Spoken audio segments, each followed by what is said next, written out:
What is good, everybody? Welcome back to Chins and Giggles, episode 106. Nice. You guys, so y'all know Karina is actually on vacation right now. I actually asked her this morning. I was like, I need to know where you're at so I know what to tell them. She's in Oahu. It's by Honolulu. Oahu? Oahu? Oahu. Oahu. We have a special guest. What up, Mr. y'all? Bryan. Hey, Queen. What up? Hey, Queen. Like, this is what, like my second or third time coming on here. Oh, you've been a few times on here with the guys. The time you did the grandpa look.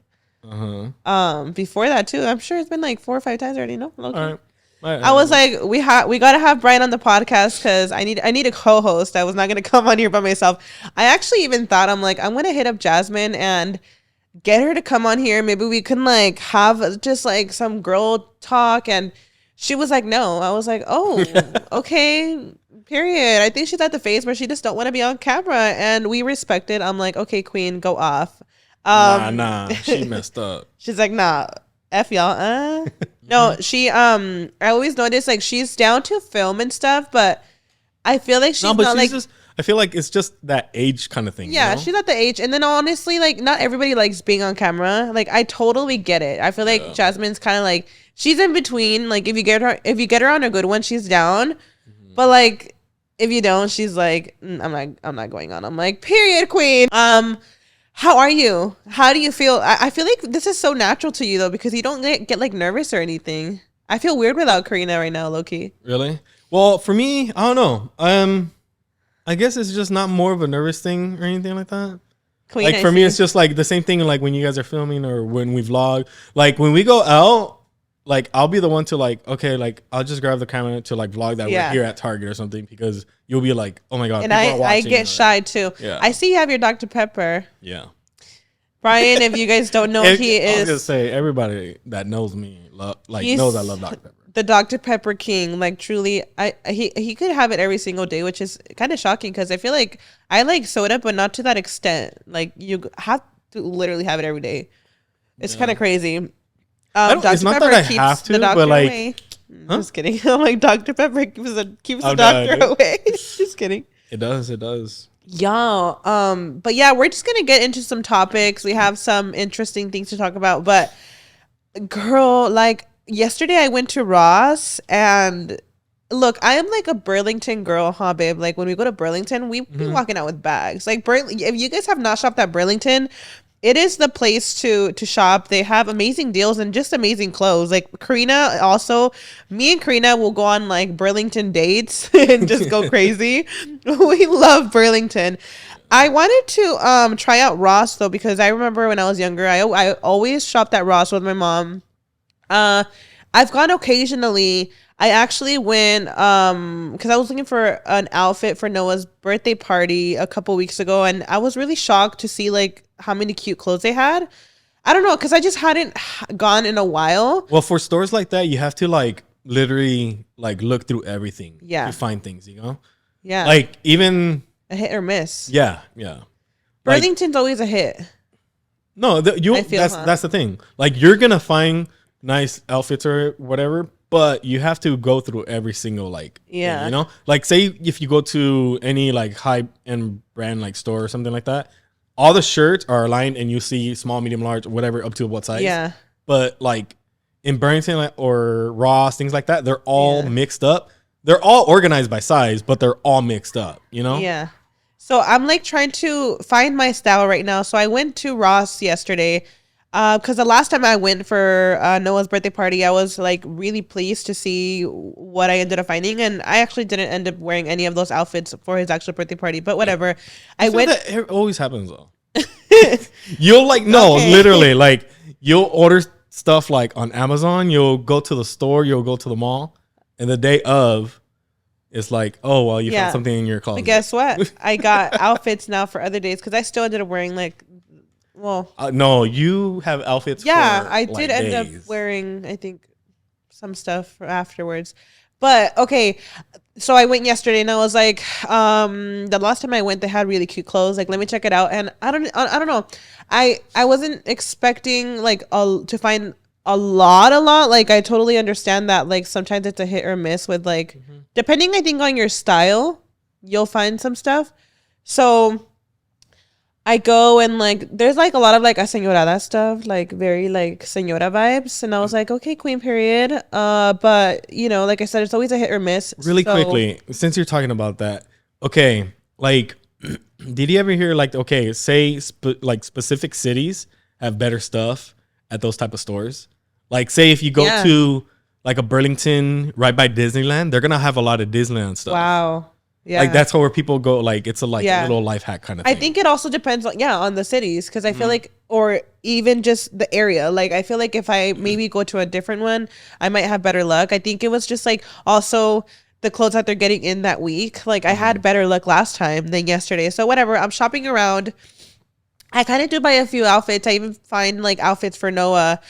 The point is that I get this top and I'm like, oh my gosh, she's kind of cute. She's giving like jungle a little bit. She's giving safari. She's giving like, I don't know if you know, but safari. Noah's birthday party already passed. Okay. She is giving, you know what I would wear this to? Like when I saw this shirt, I was like, oh, this is very Rainforest Cafe. Stop. This is very vacation vibes. Like this shirt, I almost pictured myself with like a sleek bun, some cute like gold or silver earrings, and just like glasses on the Amazon with some shorts. Hunting for wild animals. No, I'm crying.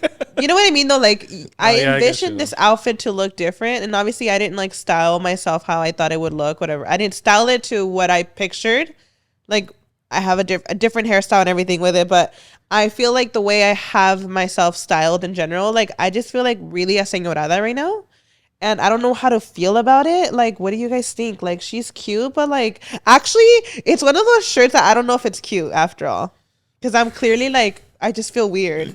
But you know what? I feel that's with a lot of clothes too. Where like, this is why people try on clothes. Yeah. Like, you know? Does Ross have a try on? It does have to have a dressing room. To. But even at that, like say when I go shopping, whatever, there could be a shirt that fits me when it's large, and other shirts when they're large are like too tight. Yeah. And I have to get an XL. Yeah. You know? So even with that, like, luckily, yeah, it's like fits on you good. What do you think of it? The shirt? Yeah. Looks fine to me. I don't know, like, y'all. Let's go to the safari. Maybe it's something I'm going to... It's something... you know, this is something you can wear to the zoo, right? Yeah. You know what I mean? Like, it might confuse you with the trainer, but, you know. What?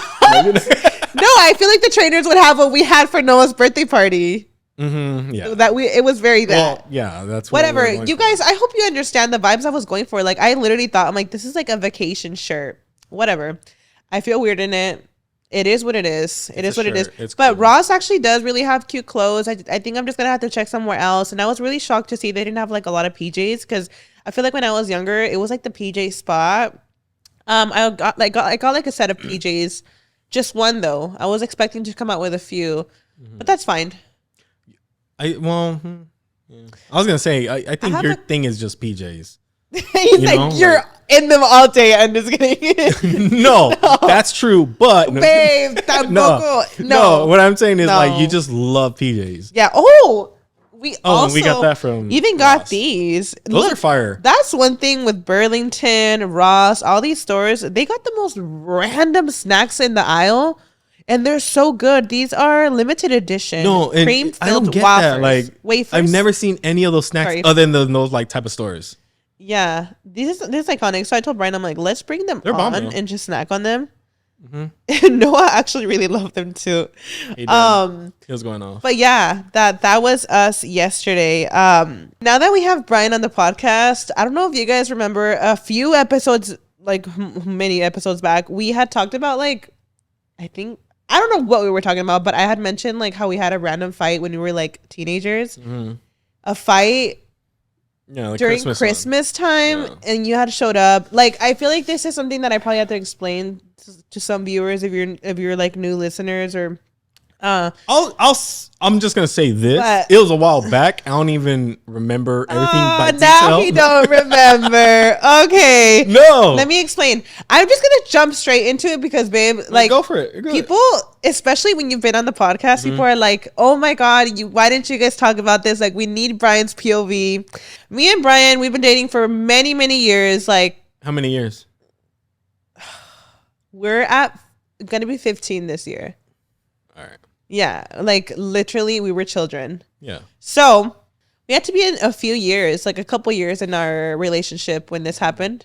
It was Christmas Eve. For a lot of like Hispanics, Christmas Eve is Christmas Day. It's a very special day. We celebrate it more than the actual. And little quick backstory: me and Bryan used to work at the same job, a movie theater. The Mission Tiki, that's actually completely gone now. Yeah, it's a drive-in theater. It was a drive-in theater. It was iconic. We worked at the snack bar, selling popcorn, all that good stuff. And Christmas Eve, we were probably open for just like a couple of hours. We were obviously not together. We had to go through like another silly breakup, and I mean, yeah, we've had our ups and downs. So it was another breakup, and this one was actually pretty serious. Like, I want to say that this one, we had gone like days without speaking, and the fact that like we had to work together was just so awkward. Like, it was so awkward, like, now that I think about it. And I remember Christmas had came around, and I remember we were literally there for probably like a couple hours, like, and that day was so depressing to me because, one, I had to see his face. I was already going through a heartbreak with him, right? And I'm sure you were hurting too. It's valid. We both were, right? I feel like holidays are really sad when you're going through a breakup. Oh, yeah. It's like the saddest thing in the world, especially when you've been together for years. Like, they legit even make movies of like people trying to get together for a holiday. I really feel like we were together for at least 2 years. Like, at that point, it was really solid. Okay. And I just remember being like super distraught that we were not together. We were not speaking to each other. Like, we were not speaking to each other. And I leave. And I'm like, he didn't tell me Merry Christmas. Like, he didn't tell me anything. Like, this is it. Like, I'm spending Christmas alone. Like, and now I think about it as an adult, I'm like, oh my God, it's crazy how, you know, when you go through a breakup, like the depressive state you're in. Like, my family was healthy. I had my entire family. Like, we were gonna have an amazing Christmas regardless, with you or without you. But I was like, obviously so depressed. Like, why? Yeah. And I just remember we leave, whatever. And you know all of this. I'm sure you remember, right? Like, it was awkward, right? Yeah. I leave the tiki and I was like, wow. I really thought he was going to like speak to me right now and tell me like, hey, it's Christmas Eve. Like, we got to figure this out, you know? I get home and I'm like crying. Okay. I remember that day getting back home from work. Mind you, my mom's making her tamales. People are getting ready. Like, we're prepping for like Christmas Eve, right? I go to my room and I'm crying, distraught. And my mom's like in there and I'm like just crying that like we're not together. And I was so sad that we were like broken up on Christmas. Like, it was the saddest thing to me. Like, it was so sad. And I remember my dad like walks in. He's like, ¿Qué pasó, mija? Like, ¿Qué pasó? And I can't even speak. I'm like hysterical. And he's like telling mom, I'm like, ¿Qué tiene? Like, he starts getting like bothered by it. I think my dad was like assuming like I was pregnant or something. Like, it was one of those moments, babe, where I'm like, my dad totally thought like this bitch is about to tell me she's pregnant or something and she doesn't know how to tell us. Like, it was like so like, you know, whatever. I end up telling him like, oh, you know, estoy con Bryan, and I don't know what the hell I said. And this was like not the first time we had broken up in the past. Like, we were very toxic. That was like a thing too, where it's like, it wasn't our first breakup. It was just obviously a little longer. Yeah. But like, that doesn't mean like, that's it. Like, you're completely out of my life forever kind of thing. You get me? No, I understand that. But we didn't speak at all or anything, right? I know.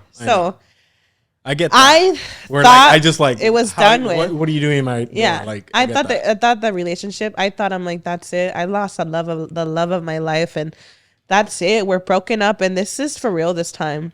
Like after all the breakups, this is a one. This is the one where like, holy shit, it's Christmas Eve and he didn't tell me anything. Damn, it's really over. Like that's what I'm thinking. I'm like distraught in the room, like losing my mind. Whatever, the day goes by and I, get myself together. Apparently, I get ready and my parents are fed up at this point. I think as a parent, they were like, this motherfucker, like, right? Like, no, I'm sure. I'm being realistic, right? I'm trying to. Well, that's why, like, just being honest. Yeah, if that happened in the future to I'll be the same thing. Like, yeah, right? It's valid. I think about it. I'm like, yeah, like, I would, as a parent, I'd be like, what is up with y'all breaking up? Like, what's going on? And I remember, which see, honestly, that's another thing too, or like where you're just young. Dumb, yeah, we were young and dumb, and then obviously, like, I think a lot of like both our fights. I mean, it takes two. It's just funny. Like, I'm sure I painted you as the bad guy all the time, and I never would like tell them my flaws. Like, you know what I mean? Like, so but I just painted you as the bad guy too. Where it's like, if I were to tell your parents, like, oh, but she was this and that, whatever. Like, it's like, I'm not gonna do that. Like, yeah. So we're having dinner, literally. Like, I remember we had like a couple tables like set up in the living room. And, like, I hear a knock at the door. And I'm like, who could it be? Who answered the door? I think it was your mom. Was it her? I think so. It was so awkward. It was one of those things where, like, I almost got butterflies in my stomach because I was like, wow, he really does care. Like, he showed up. Because I thought he didn't. Like, for you to not have told me a word. And that's what I'm saying. I get that. Like, that was just, like, why are you just gonna randomly just show up instead of like trying to talk about it before? Yeah. But still in my head where it was like, okay, like this is just an argument that has just been, going on, but you're not like completely out of my life where I'm just like, yeah. You get me? Well, we learned that it doesn't work that way. No, it definitely doesn't. And I feel like I'm just that type of person where I'm like really closed off sometimes. Yes. And where like situations like that, I just didn't know what to say or. Yeah. So Bryan shows up and like my mom is like so confused. She's obviously like upset. She's like, my daughter just had an entire mental breakdown just so she could just show up like this. Well, she grabbed the tamales and put it on the floor like, this is where you eat. No, she didn't. She didn't. I just remember like, you came in, it was really awkward, and like my mom sat down with Bryan on the table and she was like, ya basta. Like she literally, it was like, I just want to get your POV from it, like what you remember. Well, I was just like, honestly, it's just like, I just felt like, piece of shit. What did she tell you? Like, do you remember what she told you? I don't remember, but I feel like it didn't, like it didn't all process because it was just like me hearing her and like just me sitting with her and like her. She was like crying talking to me. Like I just blacked out and like in my head I was just like talking to myself like, damn, like you're a piece of shit. Ooh. And like, do you remember her crying? Honestly, I don't exactly, like I said, I don't remember details, but I just remember like just her sitting down talking to me. I was like, damn, but I don't know. Like, obviously I never wanted it to like hurt your parents like that. But that's why, like, it was just like, for me, it was just more of, we're going through a little breakup. Like, we have our time to like, just, ease off. But like, I wasn't just like, that's it. I'm done completely with you type of thing. You get me? And that's what I thought. Cause you had like confused me. But it was just like, no, like, I don't know. Yeah. So my parents, my mom, like, I just remember her crying to Bryan and she was like, ya basta. Like, yeah. Oh, yeah, because you're their daughter, and I just remember her telling him, like, si la quieres dejar, déjala. Mm-hmm. Like, basically, like, if you want to leave her, leave her. I remember hearing that. But yeah. Now you remember. Yeah, I feel like even that one hurt where I was just like, it was true. And that's why it hurt. Because and like, she was even saying like, if you're going to leave her, leave her. Why are you like just playing with her like she's a rag doll. Like, you show up to Christmas just like uninvited and just act like you guys are going to solve your issues, and she's over here clueless thinking you guys are broken up. And I'm sure, and that's the thing, they have this painted picture of like how everything went. Yeah. When we only know exactly what everything, like how it went down. Yeah. Whereas like, I'm not gonna like, give them each detail and like, yeah. Then like, it's like, and even my family, they never got any painted picture of you of anything like that. Which my family would probably be like, oh, like, what are you doing, treating them this way or making them think this way or blah blah, Yeah. I feel so it was just a battle between like in me and my head of like what I like went through and like what I wanted to do, I guess you could say. Yeah. But I never wanted to like end it completely. Yeah. It was just I needed my time and my space to like mentally be okay with myself. Yeah, I feel like we definitely went through a toxic stage. Mm-hmm. Like, for sure, we went through a very toxic stage where we're breaking up every week. I mean, think about it. Week. Teenagers, I mean, it was very... No, we went through a very toxic stage. Mm-hmm. And lots of fighting, lots of breaking up. So, yes, my parents were, like, fed up. So, that time, my mom was just so fed up about it. She was... I think also she had a lot of reason... till this day, I understand the frustration, because it's like, you say, you thought it was just a little short breakup, but to me, I mean, from what I know, we were done. Like, there was no going back. Like, you know what I mean? Mm-hmm. We didn't have a single conversation at the tiki. Like, we were at work. It was awkward. Not a single Merry Christmas, bye, nothing. It just was like we went from strangers to you knocking at. Well, that's why. For like, say door. In my point of view that day, right? I'm just going through everything. For me, I'm usually just more like in my mind. Yeah. Like, you get me? So when after all that happened, at the end of the day, I was like, but I still have to go over there. Like, I can't. Like, I end the day love like that. This. I mean, it showed a lot of you showing up. But that's what I'm saying. Like, in my mind, I was like, I can't just end it like this. Like, but they can't just end her being by herself over there, kind of thing. So with even just like nothing, no convo or anything, I was like, I just like, screw it. I'm just gonna go over there. You showed up. I get, yeah, but it was just weird, and I understand that. Where it's like somebody should have at least like kind of, I should have at least talked to you a little bit. Yeah, before definitely. I get that, and we learned that. Mm-hmm. My mom basically like, and I kid you not, after that, like, we didn't really like. Yes, we've had fights after that. But after that, we were not even... I guess we just didn't tell my parents after that. Because we were so embarrassed. But in general, I think it did shift a lot, like, afterwards. Because it was kind of like... We were at a point where maybe, like, when we would... Because I feel like... There was a point, too, where I was very comfortable about, like... Well, I'm mad at you. I'm going to break up with you. Mm-hmm. That it was so consistent. Like I said, we were young and dumb. Yeah, we were young and stupid. And it's like it was constant breaking up that it made me realize that maybe I shouldn't be breaking up every single time we fight. And I also think, like, now as an adult, yes, now a lot of fights happen like that. Like, yeah, obviously they're a little bit more like bigger kind of things now as an adult or whatever. Yeah, but as that age. People will be like, you don't like hot Cheetos, we're done. Like, just I don't even know what we were fighting about. And that's the thing where it's like, you don't even remember why it all started. Yeah. And then from that point, it's just like, I'm just against that person. Yeah. And instead of trying to figure out I just want to mention though, Bryan, I feel like we were very toxic, but we have never disrespected. We have never, not disrespected. I definitely think in arguments, there's some level of disrespect was out the window. But when it comes to infidelity or abuse, there's never been that. Mm-hmm. And I just want to clear that out because there's different types of toxic relationships. Oh, definitely. And I'm just going to clear that out right now. And that's the thing where, like, I could gladly say, like, we've never had any issue like that. Yeah. Where, like, even for us, like, we've talked about it before where, like, yeah, we had these dumb little fights and this and that back in the day or whatever. But there are actual fights out there. Well, like real reasons to leave. Yeah.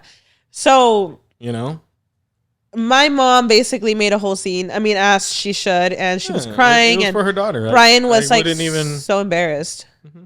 And I guess that's your POV. I mean, you realize that it was like you obviously had fucked up, right? Well, and that's what I'm saying. Like I fucked up by like not even doing any bit of convo with you or anything like that, or in one even taking so long. But at the end of the day, that's when it was just like I can't just let Christmas pass like this. Wow, what a king! Honestly, I was kind of like, oh my god, he's coming, like, or not, he's coming. Sorry, he was already there. I was like, oh my god, he's here. Like, you're like, but let me go put a mad face on. No, you know what? I almost remember like not being ready, and once you showed up, I was like all happy in my room getting ready. Yeah. Was it that way, huh? Yeah. And because that's why I was talking to your mom, because you were getting ready, and she was like, I want to just like kind of talk to you first. And I was like, damn.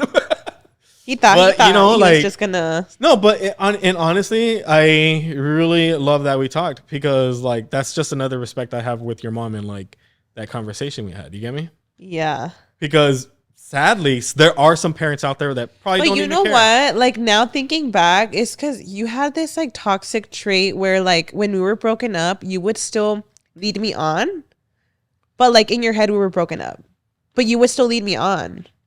What? Yeah, you know this. We've talked about this. I've told you, babe. I'll literally have a conversation like, can you believe you used to do that? I'll literally, I'm so petty sometimes. I told Bryan, I'm like, can you believe you actually used to like lead me on? And yeah, you don't deny it. You would, babe. And you were acting like boyfriend and girlfriend, and you were like, we're not together. Like, that's so weird. That's so weird. So it confused me. We're literally friends with benefits. Not really. Then that's what I'm saying. We never, like, for me in my head, we never like broke up. We just had this little separation argument type of thing. Okay. You get me? Yeah. So yeah, that's the story. Because other people, they'll legit like, oh, we're broken up. Boom, I'm dating somebody else. And boom, boom. You get me? That was never in my head. Okay, yeah. For me, it was like, we just need our space, and I'll talk to her maybe tomorrow or the next day type of thing. Well, that's the problem. We were not giving each other space. We were acting like we were still together, but we were not. Yeah. That's where we messed up. But that time for Christmas, we were not even doing anything. Where I was like, no, we're strangers. Mm-hmm. So yeah, that's the story, and that's Bryan's POV. Honestly, I feel like you would just have to be there to understand it. Like it was just like chaotic. Like the fact that my mom was like, "Yeah, basta." Like the fact that she literally like probably didn't like fuck with you in those moments in that season. And I don't like, I totally understand. Yeah. Because like how I said, if that was my daughter and it was me and you going up to her boyfriend or whatever, we would be really mad and like say certain things that we would probably regret later on. But just like that ended up being that moment, like the nicest Christmas afterwards. Is that where you got me the pink set? I think so. Yeah. Like a Victoria's Secret pink set. Oh my goodness. Yeah. That I think after that, like we both got the realization, because my mom also, obviously my mom too, babe. Like, because see, even at that, she like checked me too. Yeah, but see, like even with that, say we had our little breakup or fight or whatever, but I was still going to the store getting you gifts because I knew Christmas was like coming up kind of thing. You know what I mean?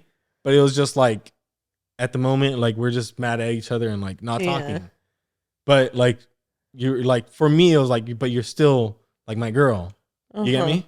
Period. Like other people, they'll just, that's it. Like screw it. Like how you had mentioned, you don't know why you like closed off. I think you mentioned like trauma or something, like with your traumas. Because I also wanted to talk about like kind of like childhood traumas, and you don't have to go into like detail in general, but I feel like what you've gone through as a child dictates like how you with anybody, the way you are as an adult, the way you're raised, it has a lot to do with the person you become. Yeah. And everybody goes through their own childhood traumas. Bryan, he's gone through a lot of childhood traumas that I've never spoken about, because I feel like it's not my place to like speak about them for you. But I feel like in general, same with me, we all go through our little childhood traumas, and it's crazy because I feel like anytime I talk to like friends, I feel like we all have the same dad growing up. Like we had the same dad growing up. I feel like back then, I don't even know if the right word is like machista, because my dad is like not machista at all. But I feel like growing up, from all my friends that I hear, just dads in general were maybe a little bit more aggressive. Aggressive. Um and it's, I think, a lot with how they're raised. I feel like literally my mom tells me how my dad was like raised like literally like an animal. People are just raised differently. And it's just crazy when I talk to my friends, they literally talk about like them having the same dad where like he was always angry, he was always, doing this and that. And yeah. I feel like I have a very different story from you though, because my parents, they're still married. They've been together for, I don't even know. They've 30 plus years. Yeah. 30 for plus. sure, like close to 40. Maybe like 35 years. Something like that. Because Luis is 34. Yeah, they're still together. I want to say they're actually at their like healthiest right now. As I mean, I don't know like how they were when we were younger, but I feel like if I could just like guess, they're I mean, even the way my mom talks about my dad, the way my dad talks about my mom, they're like in a very like healthy relationship. Like that's a difference because my parents are divorced, and growing up, like that affects sadly the child more than like the parents. You get me? Mm-hmm. And I could, how you say you grew up and like you felt like your friends had all the exact same dad. Yeah. Like my group of friends, we all had like the exact same like family. Wow. Where like our parents were separated and this and that. And we would always leave the house. And I feel that's sadly another reason why I started drinking so early, wow. Because for me it was that escape. And what's crazy when I tell people like, oh, I started drinking at 11 and then boom, and it just like breaks down this whole different type of person where like someone for you'd be like, what? Like how? Like it was like this like perfect how? Little world kind of thing. And even for myself, I'm not saying, oh my God, I have the worst life ever. I know there's a lot of people out there that are suffering way more, but things like that definitely do affect a person, And it's funny because I have now some conversations with my suegra, Bryan's mom. And I'll be like, oh yeah, like not even me like ratting you out. This is conversations that we're having at the table with like Bryan, his brother, his mom.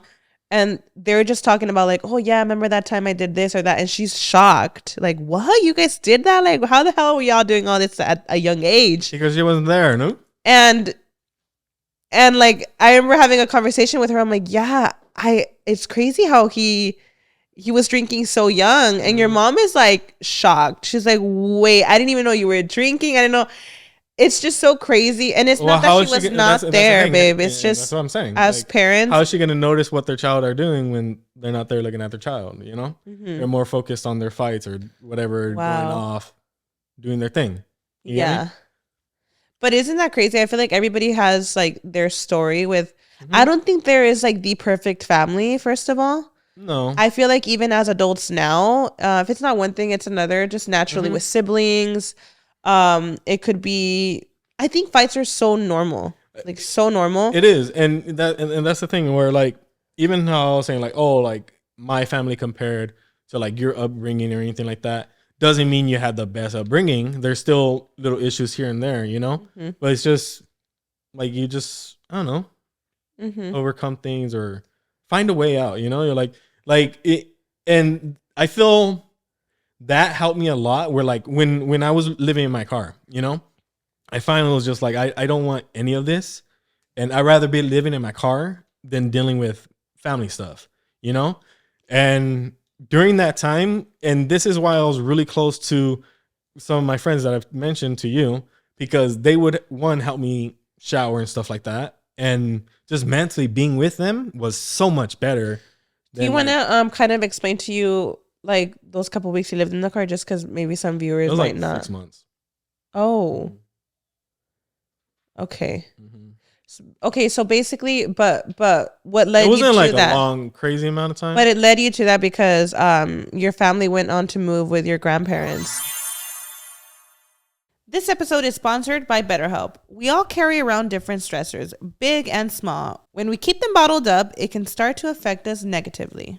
Therapy is a safe space to get things off your chest, y'all, and to figure out how to work through whatever's weighing you down. I feel like stress weighs me down in a way where I don't know how to express my stress, and I think I'm handling it really well until I blow up out of nowhere. Okay, and I'm like, okay, I'm not handling it well. I'm avoiding it. I just avoid it until I blow up. Same, girl. Sometimes I feel like I'm okay, and then all of a sudden I explode, and it's everything that I had bottled in. Therapy is helpful for learning positive coping skills and how to set boundaries. It empowers you to be the best version of yourself. It isn't just for those who've experienced major trauma, etc. Everybody can benefit from therapy. If you're thinking of starting therapy, give BetterHelp a try. It's entirely online, designed to be convenient, flexible, and suited to your schedule. Just fill out a brief questionnaire to get matched with a licensed therapist and switch therapists anytime for no additional charge. I feel like a lot of people try therapy one time and they say that it didn't work out for them, and it's because they didn't click with their therapist. Yep. And the good thing about this is that you can switch therapists, and that's the key to having, therapy that is going to be successful to you, is finding the right person. So if you could switch as many times as you need to for no additional charge, that is amazing. That part. Get it off your chest with BetterHelp. Visit betterhelp.com/chinsandgiggles today to get 10% off your first month. That's BetterHelp, HELP.com/chinsandgiggles.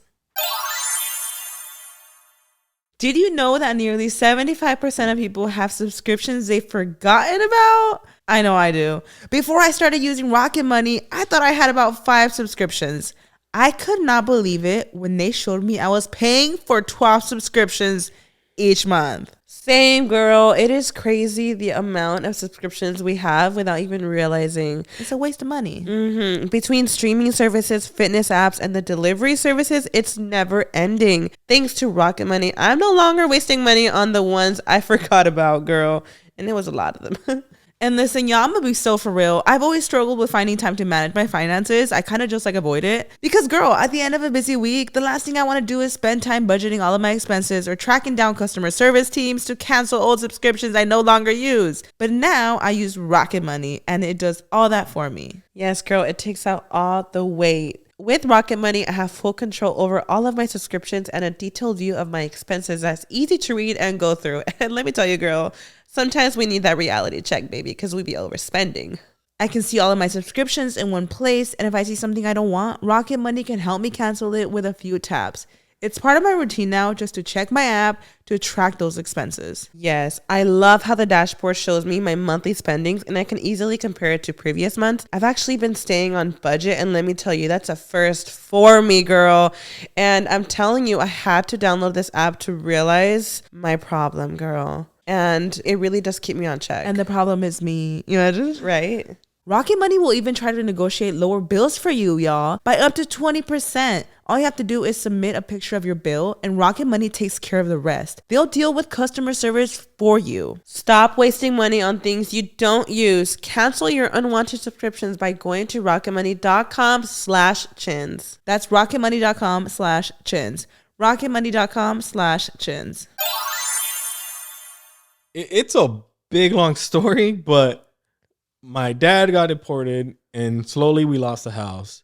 So my mom and my brother ended up having to move out there. And to La Puente. And during that time, I was just like, I'd rather be by myself type of thing. You get me? It was just like, I'll have the bare minimum, but I'm fine with that kind of thing. You get me? Yeah. And I feel like I totally remember when I was younger and you had told me you're, living in the car now. I couldn't understand it because I was like, there is literally your mom, they moved to your grandma's house. There is a roof for you there. Why would you not take it? No, because I told them. But this was, no, I know. No, I'm saying being young, I was like, why would he live? Why would he prefer to live in his car? Now as an adult, I get it. Sometimes I get it. I don't even question it anymore because I feel like sometimes maybe you could feel like you're just in the way, and maybe it was also beneficial for you because you worked almost every single day. And now as an adult, I get it. I get it, it's like the same thing when somebody has an argument and you just need your space. I feel like I just needed my space from literally everybody type of thing. You know what I mean? because they felt like, oh, he's fine because I told them I was living with a friend when I wasn't. I was living in the car. Wow. You know, for like just to ease their mind, I told them like, oh no, I'm staying with this person, blah blah. They're like, okay, you know, wow. But like I was just like, all this happened from the whole them getting divorced and my daddy. You had a lot of resentment. Where I was just like, and I was just like, I don't want nothing of this, babe. That's shot. I mean, right now, I don't know, like where I am mentally, where I was mentally when you would tell me this like story, but I always thought it was like a couple weeks. Even right now that you said 6 months, I'm like, that is half a year. Like that's so crazy, and I don't know to what. I always assumed, I'm like, well, maybe he was like hopping around living at his friend's house. And that's what crazy. I was saying. Like I was really grateful for a couple of my friends because during that time they would like, oh, like come over and like shower, you know? You wouldn't like try to sleep over sometimes? I didn't. I felt like I would be a burden, you know? Yeah. Like, oh my God, that's so crazy, babe. Like to really think about it, that you were like, that you could say you were living in a car. Yeah. And and that's why I'm saying, even at that, I was so grateful because I had the car. Some people end up living in the streets or something like that, or, you know? So you know what's crazy? It's so sad sometimes, like even as a parent, you think you're helping, and your mom, like I'm sure she would call you and you would tell her, oh, I'm at a friend's house. And I think recently, like just recently, your mom found out that you were living in a car, and she was so shocked. And I don't even think she understood it to an extent. Like she we didn't really go deep into the conversation. It was just something like, oh yeah, you know, I would like live in the car and I would go to my friend's house, I would let me shower. Like you didn't really explain deeply. Like I think if she actually sat down and processed the fact that you were homeless, like that's just so crazy to think about. Like even thinking about it now, I'm like, wait, you were living in a car. You were so young. What were you, like 16? 17. You were so young. And you were living in a car. Like that's wild. it and that's what I'm saying.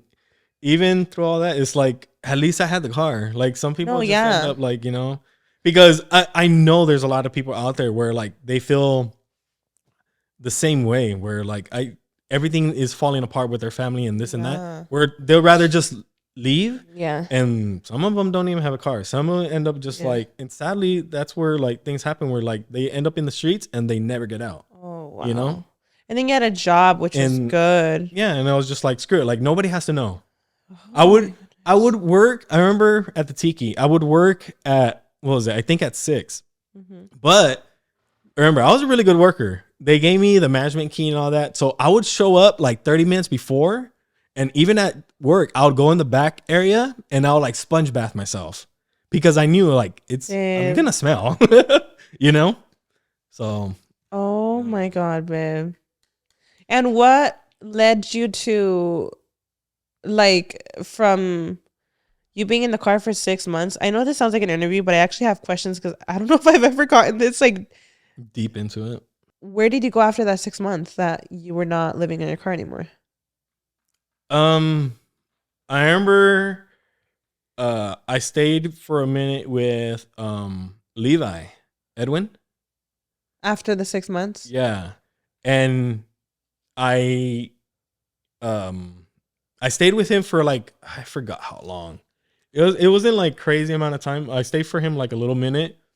And then after some time where I was like, I guess I just got a little bit more like mentally okay. Yeah. And like me just holding that grudge against like my family or anything, it was just like I don't know, like let me just try to work things out. Okay. You know? And I ended up like going back to La Puente, and it was just trying to figure things out with them. And I was just like doing a little bit better at work and like, you know, just trying to like, I was already, for me, I was like, all right, I'm already at like this low, like how everybody says, you know, like there's only up, you know, like that's the only way. So it was just like, okay, like I already was all the way down there. Like, let me just try to slowly climb out. Yeah, I eventually ended up meeting you. You already were living in La Puente. In my life. I'll just say babe. But you were already living at your mom. I'm sorry, in La Puente at your grandma's when I met you.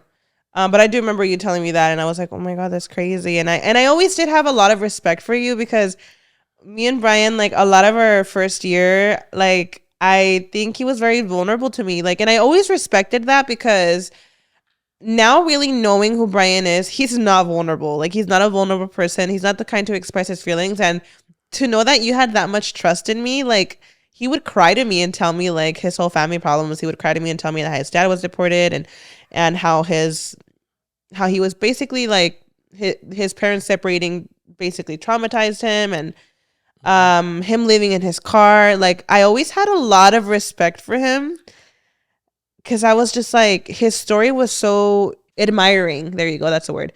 It was very admiring to just see how you carried yourself, because all of my family that knows Bryan, like, they know that he could come off closed, like he could come off like closed off when it comes to like serious matters.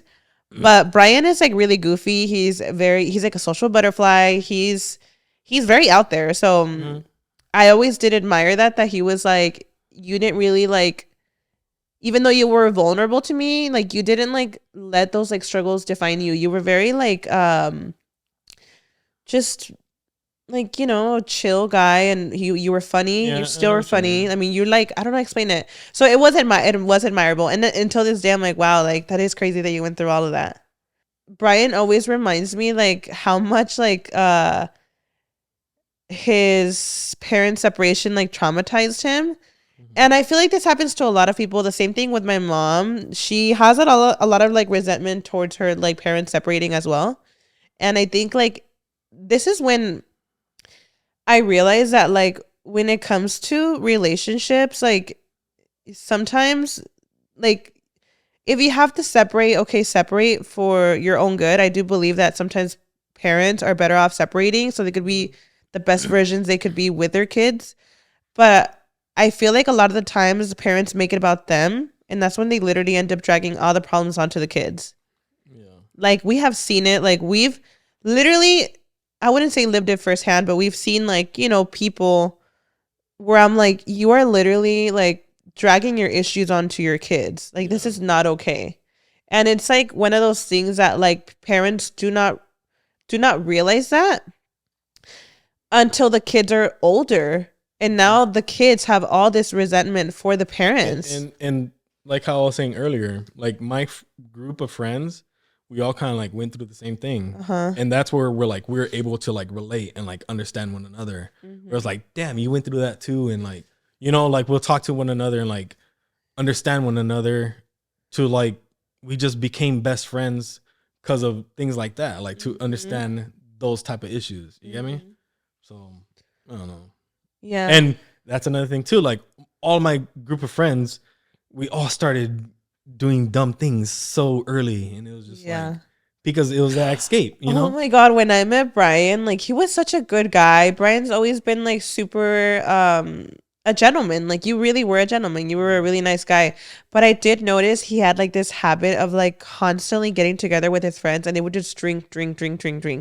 And I remember, to me, like, I was young, but I knew that wasn't okay. Like, I was like, I'm not gonna be with someone that's like drinking almost every single day. Like, I remember like if we hung out, he would take me to his friend's house, and they were just all drinking. Yeah. And I was like, is this a lifestyle it's not that to be in? And that's the thing. I've told you before, it's not that I like drinking. For me, it was, I like the escape. Like, oh yeah. For me, it was just like, I'm not worried about this that's going on because I'm drunk. Yeah. You know, I'm drunk and nothing is running through my head right now that I have to like stress about. Yeah. You know? No, yeah. No, I totally, no, I mean. And it just created a bad habit. Yeah. But slowly, like now, like I feel like I have control, I guess. Oh, yeah. Where, like when I had met him, I remember I was like, this guy drinks a lot with his friends. And they would drink like excessive amounts of alcohol. And also recently too, I was telling your mom, like, well, yeah, when I first met Bryan, like I basically gave you an ultimatum. And again, she was like shocked. She was like, what? Like, you would drink that much? And I gave him an ultimatum. I was like, listen, I don't know like if this is normal to you, but where I'm from, this is like, I'm not gonna be dating someone that's an alcoholic. Like that's a no for me. Like, you either change your ways or I'm out. And I kid you not, it was like a switch. And that's one thing with Bryan too that I respect so much, because you were so young too. Like, I'm like, wow, the fact that you were willing to change for me is crazy. all Bryan's friends like would always tell me till this day, Yeah. they were like, that man literally changed like once he met you. And I'm like, period. No, because it's true. Like, that's crazy for you to have probably at this point, like, that's your lifestyle and you're used to it. And for you to have been like, I'm going to change my ways for this girl. Like, king, honestly. And you did. It was really a switch, babe. Like, it really, like, I'm not even kidding. And I know it had to be so difficult, but it was literally overnight that you were like, I'm not going to do this anymore. And like, Bryan would be the kind where we occasionally, if we have a birthday party, we'll drink. But that's it. Like, and I think that's balance where you're able to just drink on regular settings. But like, for sure, you were an alcoholic back then. I was drinking every single day. That's wild. Yeah. And it's crazy though that you can have that switch. Like, how did you even, the fact that you were willing to change just because I told you, and I'm sure that had to be so hard on you. Yeah, that's crazy. But you know, like, I don't know. Yeah, it's not. Yeah, impossible, I guess. I learned a lot from Bryan. Like, I learned a lot about like childhood trauma from Bryan. And now that I'm an adult, like, I realize that I also had my childhood trauma in my own ways. Yeah. Like, you know, growing up with strict parents, and my dad, my dad is like, he is the sweetest man on earth. And I always think like parents in general, when they have their moments where maybe they were angry, frustrated, and maybe he would like, what's the word? Verbally abuse. Like when you're just like, you know what I mean? Like, and this is not to like talk down on my parents. No one's perfect. And I feel like, like I said, a lot of my friends, like parents were very similar, especially the dads, I think it was very normalized. Like it was a very normalized thing. My dad, obviously, he had a lot of episodes where he would just be like angry and he would like say a lot of hurtful things. And I always try to be understanding about it as an adult. I'm like, I feel like sometimes maybe parents go through things and they take it out on their kids. Yeah. And I am really understanding about it, where I'm like, he had to probably like, maybe they were going through their own issues, their financial issues, and then he would take it out on us. We all have to always remember we're all human. Yeah. At his age, probably he was like dealing with financial things or relationship things where like his fighting anger his own was demons. Just built up, and just because you dropped the cornflakes on the floor, he was like, that was $3. No one's like, you know, perfect. just like boom, like and that's another thing. Blow up, like, you know. No, yeah, that's another thing. Like my dad is such an amazing dad. He's always been an amazing dad. My dad was the kind that will like be doing our hair. He would literally like, he was playing like the same role as my mom. And that's actually one thing that I have a lot of respect for him, because back in those days, I feel like, and I feel like till this day, a lot of men don't play the role of like taking care of the kids, because I feel like the mom has to do it, especially babe back then. It was like, that's why it's a machista thing. I'm not losing sleep. I have work tomorrow. No, my mom told me that she would literally, in fact, actually, one time her suegra, my grandma, that she had told her like, that is your job to be doing. He shouldn't be doing that. Like, that's not what men do, basically. And it was this whole thing where like my mom was like, well, he's gonna do it, and my dad wanted to. It was just like, I feel like back then people just thought differently. So anyways, my dad was an amazing dad. He was an amazing dad. I even think about it till this day. I'm like, how did oh, he's an amazing dad. My dad is literally, it's so funny because when we talk about like our childhood traumas, like as a family, like no, but kids, okay, like you know how you're saying that, right? Like the fatherhood traumas and things like that. Yeah. But it's so funny because everybody says it. Like as a father, they're like this type of person, right? But as a grandfather, he's like amazing, the best thing ever to your like child, you know? Yes. And like, yeah, like he, like Noah would be thriving with him. When we get together as a kids and we talk about like our childhood traumas, like, oh yeah, my dad, he was a little aggressive, you know, he had his moments where he was just like going through it, you know? And as a kid, like that traumatizes you, right? Like I'm so happy that my childhood is not like extremely traumatic, where like it ended up ruining me as like an adult, because I feel like my family is also really, really close, and that it's really hard to meet. And even, it's really hard to meet people like that. And even, I guess, like when I met Bryan, really understanding him, it was admirable, but to me it was also like a shocker, because my family was like, I don't know. To me it was a shocker. where it's like, wow, like you guys like actually like, you know, like are so close. But we're also not perfect. Like I said, you know, no, my dad, he had his own little issues too. And I think in general, just dads back then, they were just more like aggressive, and they were just like, I don't know how to explain it. Like, I don't know how to explain it because I feel like my dad, he's always been such a great guy, but maybe he had his moments where who knows like what he was dealing with, and it made him react certain ways. And I feel like I guess that's my childhood trauma, that even as an adult now, like I can tell him like, estás poquito loco, like estás poquito zafado, and I'll tell him, and it's just something funny to talk about now.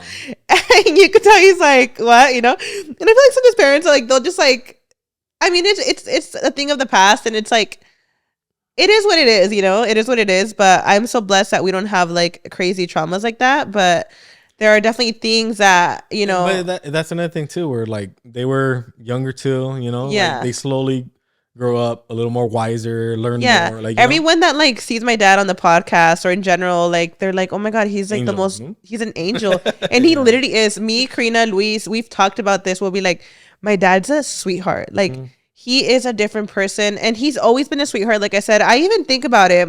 Well, and that's the thing. Like even for myself, when you guys would say like, "Oh, I remember when he was younger, this and that," I'm like, "Your dad? Your dad? Like, no way! Like, what?"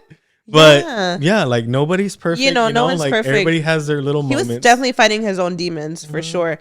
One thing about that stood out with my dad, no matter what, even if he had his like little episodes where he was like not having it, he always did what he could for us. I know for a fact there had to be moments where they were struggling. Tell me why my dad would literally, we had the annual pass for Universal Studios. This was me, Karina, Hugo, and Luis.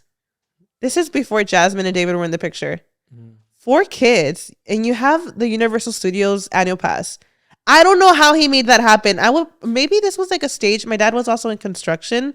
And I know there was like a good time in his life where it was paying him well. Maybe it was like around that season. Construction pays good. Yeah, maybe it was around that time. Yeah. But I'm like, oh my God, the fact that he did all that, you know? And that's why sometimes like I can't even explain it. Like when I think about my childhood and my dad, he had like his anger issues. But I also think about those moments around the same time. Like he had days where he had anger issues. But here he was putting the effort into like being a good dad. I can't even explain it. Yeah. But also, when I think about that little girl that had to deal with those episodes, it was hard as a kid. You're like, why is my dad screaming at me right now? I didn't do anything. Or maybe I did do something that a normal kid would do, like spilling a cup of soda. And now he's like literally losing his mind over it. What was something that you remember as a kid that was like they got mad because of that? Oh my God. Like what was the like? It's kind of hard because like I feel like when it comes to like my parents, like especially my dad, he's such a sweetheart, and like I try not to hold like grudges on him. Like even just me speaking of it, I don't want anyone to paint my dad as, you know, I feel like we're all imperfect. And that's what I'm saying. Like, and he is such a king. It's so normal. He is such a king. I love my dad to death, but he had his moments, you know. I remember one time, take this like a grain of salt, y'all. People, you know. I remember one time we were in the living room, me and Karina were like laughing. And you know when you're having like laugh attacks? Yeah, can't stop. And you just can't stop. My dad was just like so angry that day. He was like, yeah, cállense, you know? And me and Karina were just like, we couldn't stop. Like, literally, like, when you look over and you're like, bitch, I can't even look at you. You know what? I'll agree with your dad because sometimes you guys just do not stop. No, pero tampoco así, bitch. I know. I remember, like, he was so angry. And, like, at some point, like, you know, hell broke loose. Yeah. And from there, you could imagine, right? And I just remember thinking, like, I was so confused. I'm like, what did I do wrong? I think to some extent as a child, I would question my own self. Like, why is my dad upset for just me laughing? Like, it caused a lot of confusion. Yeah. Right? It caused a lot of confusion. And now as an adult, I'm like, wow, like I would never lose my mind over my kid laughing. Like, wow, you know, like, so, and I try to think, I'm like, well, maybe he was really going through it himself and maybe he was annoyed. I always try to think they had to maybe be going through financial problems. Maybe my mom and him were going through their own shit. Yeah. I mean, like certain things that I really try to be understanding. And also my mom has told me how my dad was raised. Sometimes you think that's normal. And it's proof just to know that like all my friends' dads were the same. Mm-hmm. I'm like, it was something so normal that they saw around. Just like us, we have now platforms like TikTok, the internet, where we learn how to parent. Mm-hmm. And we see it, we hear it, and we're like, oh, you know, I want to do gentle parenting, or I want to do this because you're seeing it. Yeah. People are educating you like about it. How to, they didn't have those resources back then. No. So I try to be understanding too.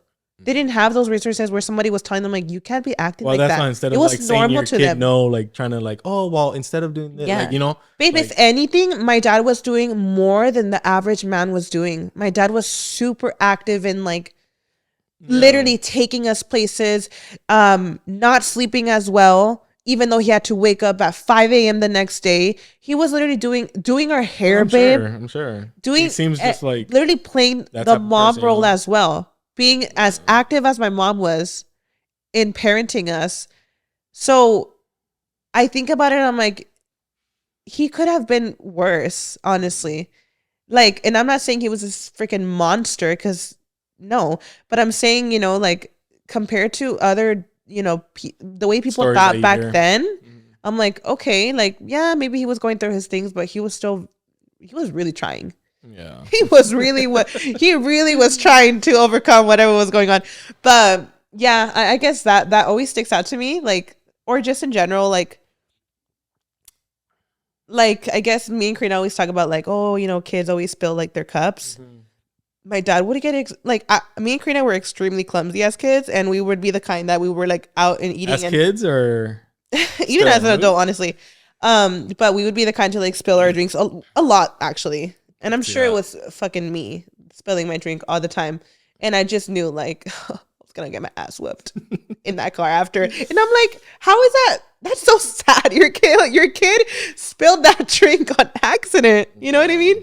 That stands out to me too. I'm like, all right, that is like literally a child that was just clumsy at the moment, you know? Even at that, they're barely learning. Like, you know, I don't know. Yeah. But you know what? Okay, like, I've told you several things of like growing up, you know, but to me, the most like what, like why did this just happen type of thing? I'm just gonna say one of my parents pulled out from the trash like napkins, like, you know, hand towels, and they're like, "Why are you guys throwing these? These are still like usable, this and that." And we had like this big old argument of like, why are you throwing these away? God. Because like, you know, like say when you go wash your hands and like, oh, just boom, of course, dry them off. Like we were just like, I don't know, degraded that day just because we were throwing paper towels away. Oh my God. And me and my brother were just crazy. Like, what? Like, and boom, we got sent to our room and we were just like, wait, couple what ass whoopings here and there. Yeah. And it was just like, okay, and I feel like that was just like, oh yeah, like we're financially going through it if like napkins are being but like can you imagine issue. Like how confusing that is for a kid? Like, what do you they don't know, you know? But that's why like after like, oh, you know what? It was because financially, like, yeah, we're throwing away napkins. We could save money by still using them, but like we didn't know, you know. I think also too, like, I feel like you always learn from your parents. You're like, how they raised me, I wouldn't do to my kids. Mm-hmm. It makes you think how terribly they were raised because they had to make some changes in the way too. Oh yeah. No, literally, my mom tells me how like my dad was treated. Like, holy shit. Literal abuse. I just hope like Noah like in future has the best version of us. Yeah. Truly. And you know, you learn from your parents and you're like, oh, I won't make that mistake. But we're all imperfect. We're still gonna like do something wrong. But damn.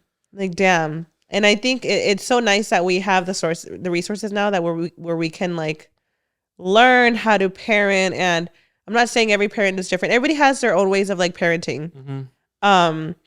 But I think having or knowing that knowledge is so helpful. Yeah, well, and that's another thing too, where it's like on our phone we could instantly just search something up and like, boom. Yeah. You know?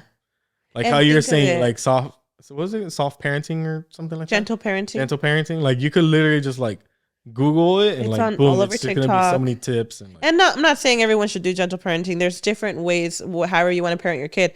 But obviously, there's also, when something is not okay, right? Mm. So I don't know. I feel like every kid goes through some kind of trauma. And some of them, like I said, I'm very aware that my trauma, it was like, oh, he was going through his thing. As an adult, I sometimes question certain things like, well, maybe he shouldn't have gotten mad over this or that. But I am so grateful that like I do have a very like healthy relationship with my parents. I don't have any resentment because it wasn't extreme. It really wasn't to that level where like certain stories I hear. Because there's people that live through some horrific trauma that I'm like, I don't know how you could even recover from that. No, and this is why even going back to like my whole little trauma thing, it was like at the end of the day, like, like I felt like I was fine. You get me?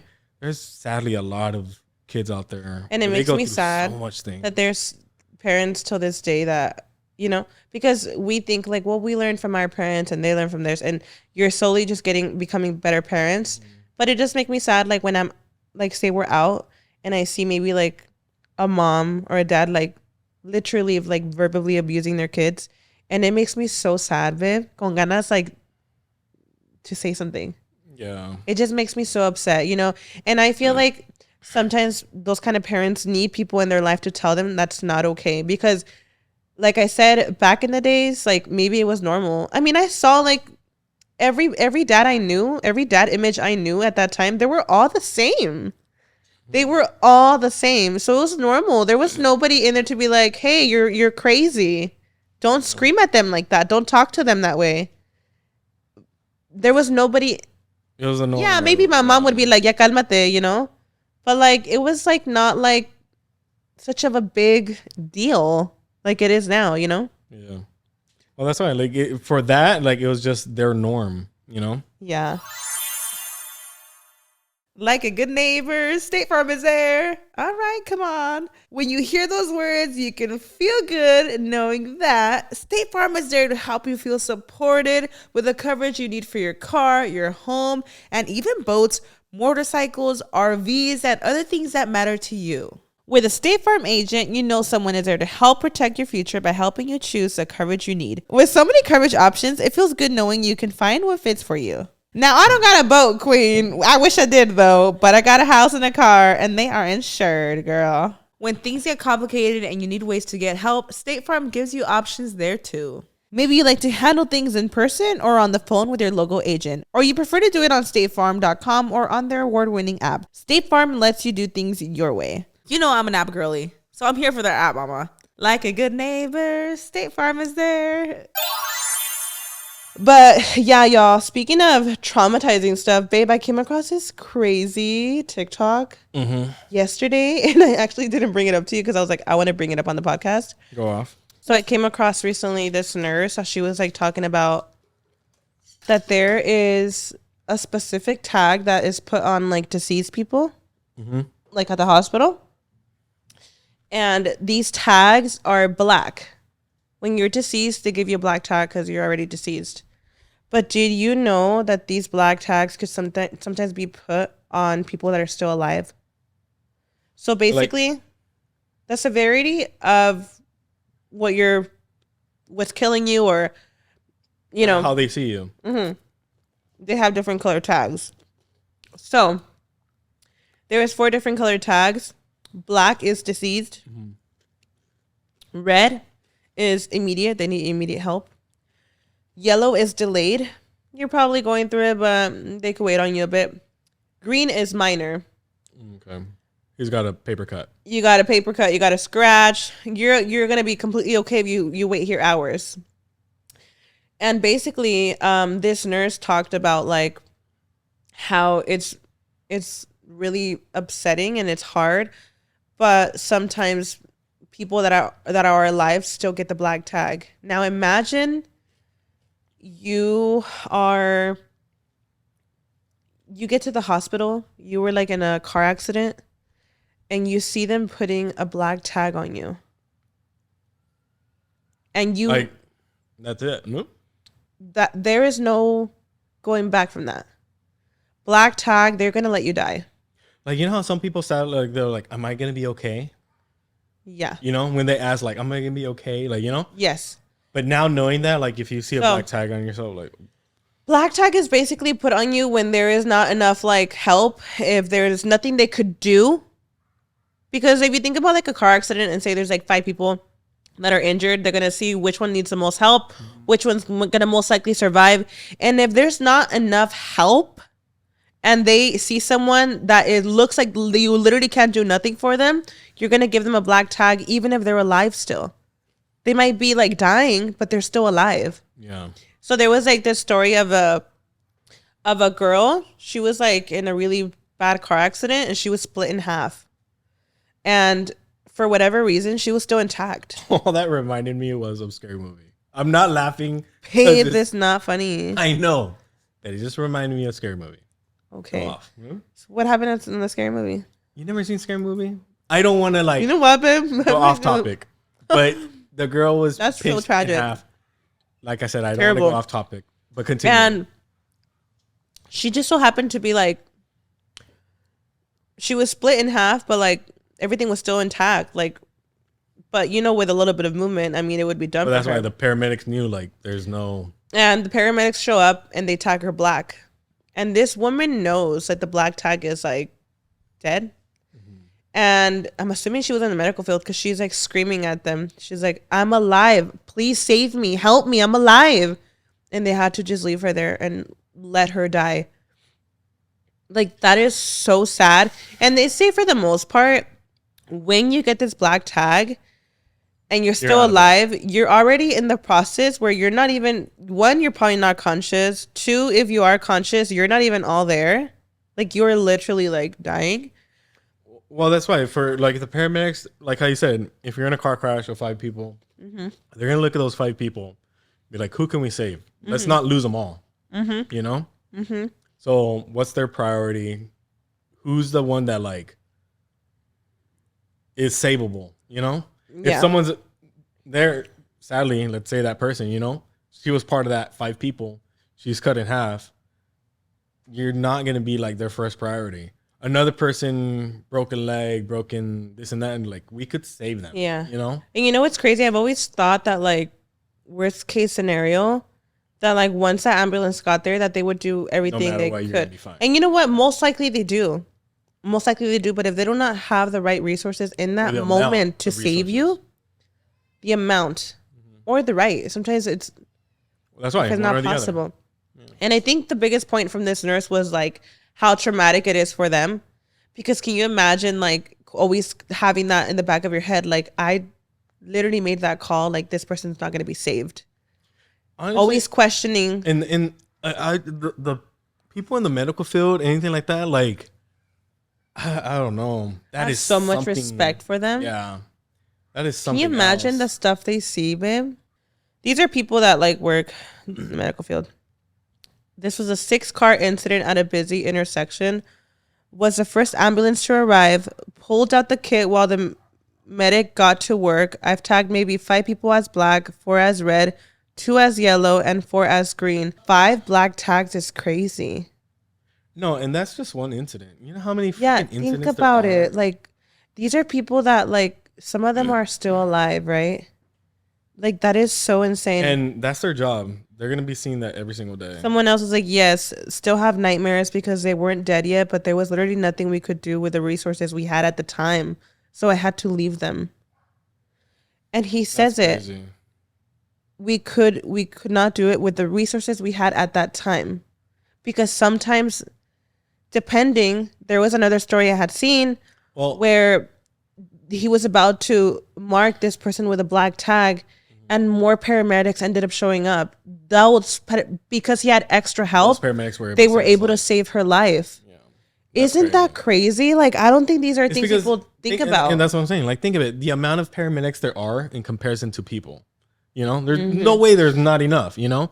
It's like the same thing. When you go to an emergency room, you're waiting there for hours. But imagine every single one of those people in that room were dying. You get me? Yeah. Like, literally almost did last week, but another truck became available and showed up. Like, what? Yeah. Like, I would have never guessed that. That's so crazy to me. You know, I would have been okay my entire life not knowing about this black tag. Because, well, no. You know, damn right, once you see that black tag, no, baby, there's nothing. There, exactly. Can you imagine? I even feel like, can y'all just wait to give me this black tag afterwards? Like, for real. Like, y'all can't just make this call and make sure I'm not alive first?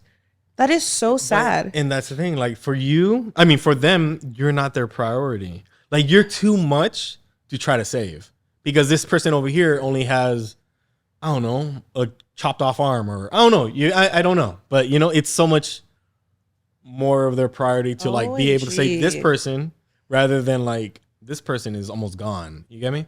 Mm-mm. But they even do that like in the army and stuff.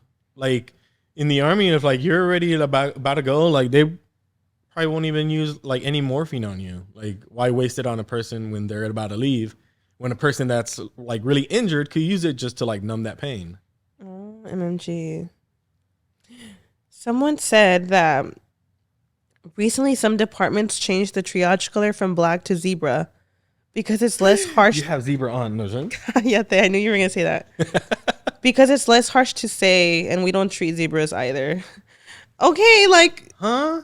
Yeah, so they make... Some of them change them to zebra, so it's like less harsh. How's that? But they know harsh? Not to treat the zebras either. How's that less harsh? It's the exact same thing. It just makes it different from black. Oh, before you go, here's a better looking colorful tag. What? Yeah, that's crazy, huh? It's same thing. But wait, I don't know how I don't know how true this is though.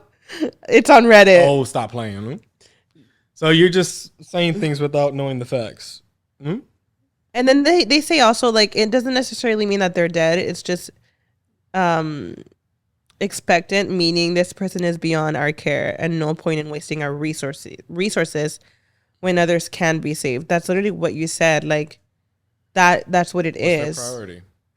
It just gives me so much like anxiety to think that though, because truly like I think about like moments that maybe there was something they could have done, but they didn't have enough resources in that moment.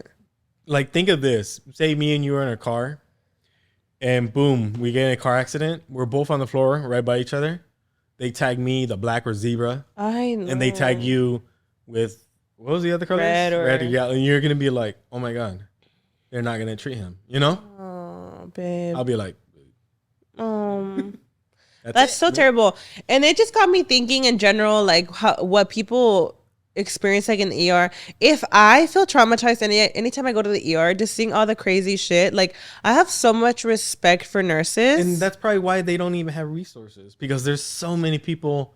We've gone to the ER because you have a anxiety attack kind of thing, you know, and nothing to like that's not wrong. Like for your mental health, like that. It got me thinking this whole conversation because I went on a whole rabbit hole about like nurses and just watching videos on TikTok, and it did make me think. When I show up to the ER with anxiety, and I think I'm like, let me explain. So I have like health anxiety, and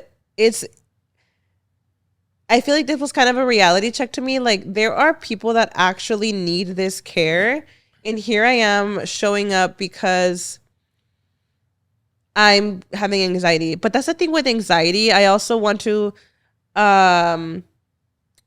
anyone that goes through it, like your feelings are valid. You too think sometimes you're dying. And that's the thing. Yeah, it's not like, oh my God, you're not freaking cut off arm or anything like that.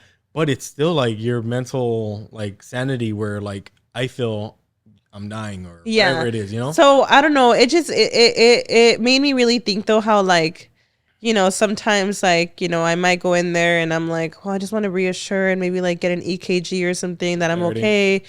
And then there are people like truly when I've gone to the ER, I do realize like the commotion in there. It's always packed. Yeah. There's always like people either, you know, they got into some freak accident, someone maybe is sick, people literally screaming in pain. Like it is so traumatic, babe. Like no, when we go there, we'll like you're there for couple of hours. Yeah. Okay. And you get enough time to like look around in the room and like, oh my god. You know what though, babe? Like, to be fair, the last time we went, Noah, he was just really like sick. So I was like, I just need to take him because it's good. And that's the thing. Sometimes you just never know. Yeah. And then you know, I'm actually thinking, I'm like, okay, I don't go to the ER like that. It's been a couple times, but I'm not there like every month either. So I'm like, wait, let me clear that up. I'm not there like every single time. Just a couple times in my life where I'm like, oh my god, I need to go to the ER, you know? Because that bill's fucking high, first of all. So I be thinking about it. Well, now I have insurance, but still, I don't abuse it as much anymore. Like, and when I did, I still was not going every time either. You know, I've gone a couple times for my anxiety.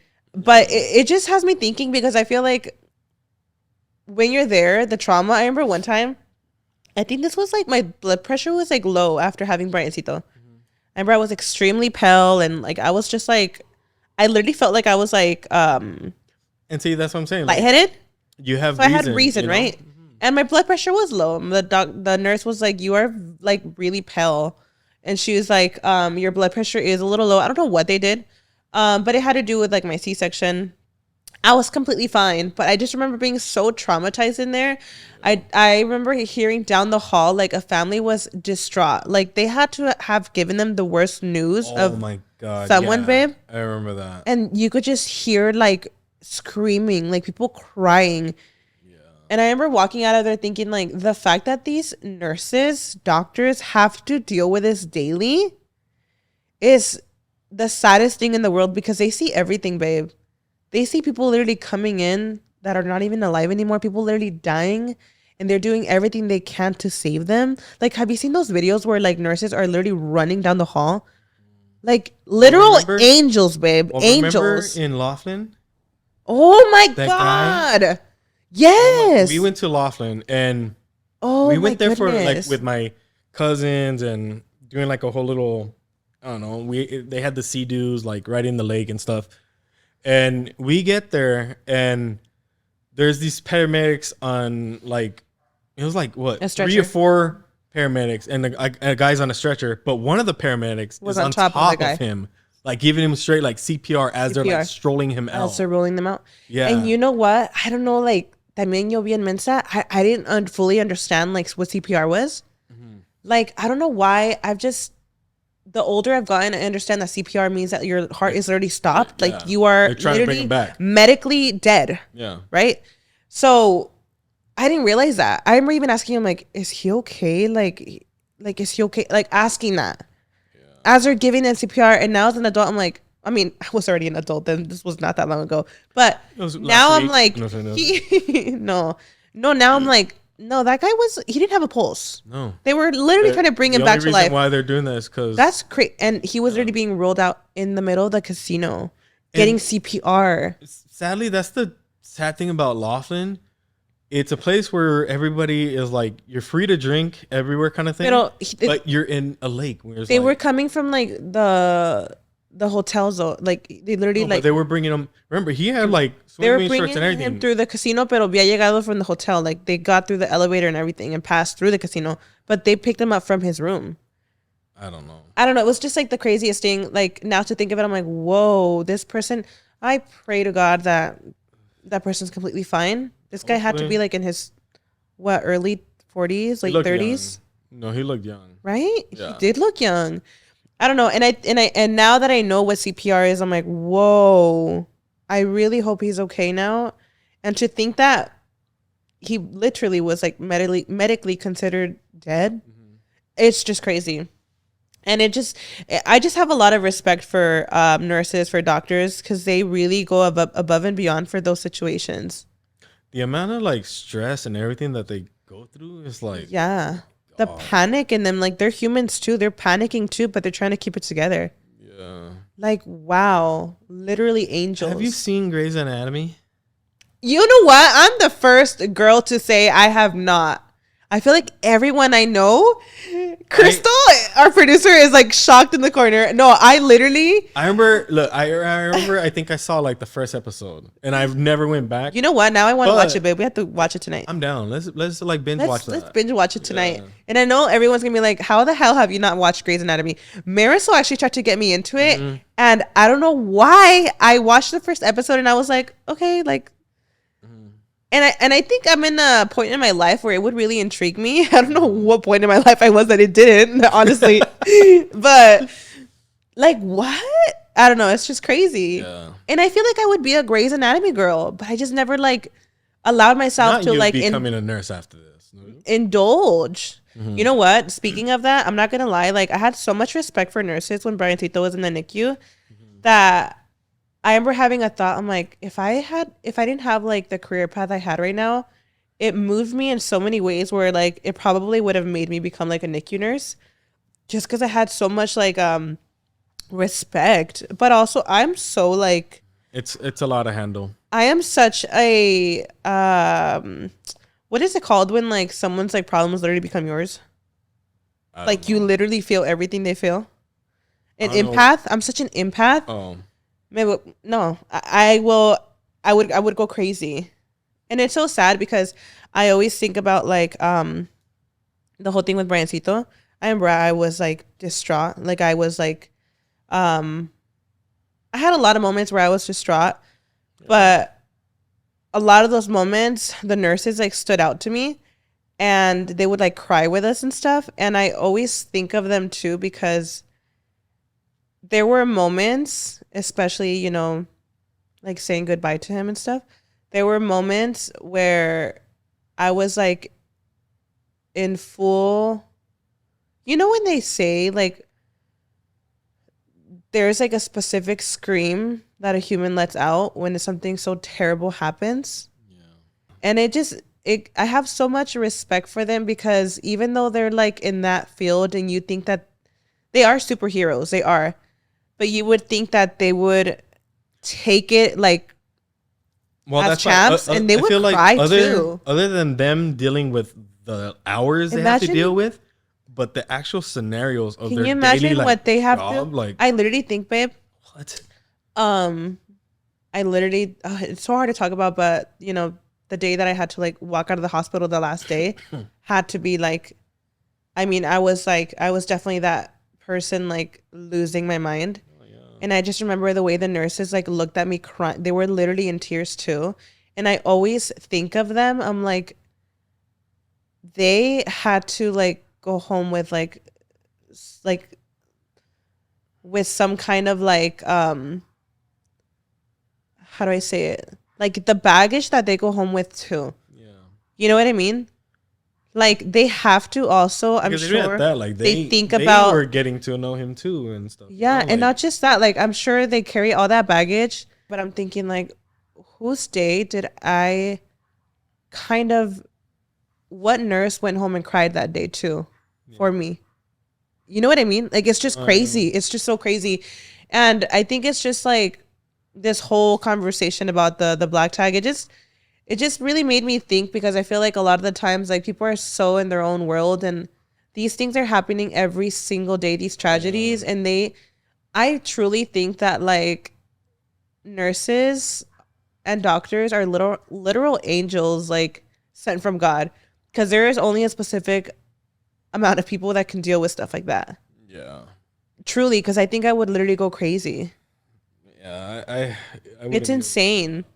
I don't know how we started talking about all this, y'all, but no, truly, I just wanted to give my respect out there for the nurses because they are literal superheroes. And I got to see it firsthand. They do more than what doctors do.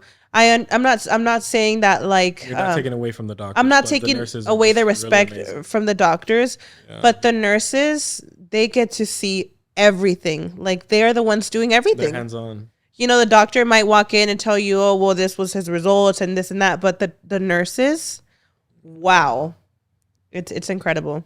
They are literal angels. But, yeah, dang. That whole everything that happened with Briancito throughout that whole experience, like it really was eye opening. Yeah, it was super eye opening, and it's crazy. I feel like these kind of talks like give me anxiety. Like even when I was like looking at the whole black tag thing, I'm like, I could have gone my whole life not knowing this. But yeah, I thought and here I am right now telling everybody. But I think it's so interesting. Everybody could have gone with it, but now now I'm so sorry, y'all. No, it's because it's one of those things that I'm like, wow, that's so interesting. Like I didn't know that, you know. Yeah. And I'm not saying, you know, when I'm not trying to confuse people. This whole black tag thing, obviously, I only see what I read, but I'm not saying that they just instantly give up on people. It's just kind of what it is. If they can't do nothing to save you, it's kind of like their marking of like what's priority. Yeah. But yeah, that's crazy. That whole topic, I was just like mind blown about. Like I didn't even know there was like different tags to put on people. But yeah, we talked about our childhood traumas. We talked about the medical field. Yeah. Is there anything else you'd like to say before? Because, you know, I know you don't come on often. Wait, I don't. But I don't know. Honestly, I just hope Roa and Karina are having a freaking amazing time right now. Oh my God. Where they're at right now, it looks so beautiful. Yeah, I've been watching their stories. I'm just like, damn. I know right now she's sipping on her virgin piña colada, girl. It looks absolutely beautiful. I think she's going to be there a whole week. I was like, period. So you guys will definitely see her back on the next podcast. But babe, thank you so much for coming on. And thank you for having me. Thank you for speaking on like your childhood traumas. I know like it's hard to speak on that. And it is, but you know, at the same time, I know there's a lot of other people out there. Like kind of the same thing with our experience with Briancito, you know? Yeah. Like not a lot of people talk about it. So like actually like opening up, a lot of people are hearing that went through something like that where they're like, oh, I have that like, you know, connection and like eye opener or whatever. So and hopefully you can come on more podcasts. I'm sure it definitely won't be the last. But for those of you listening on Apple Podcasts, make sure you guys rate, subscribe. And if you're watching on YouTube, hey Queen, don't forget to comment, like, and subscribe. And with that being said, I'll catch y'all on the next one. Deuces. Bye.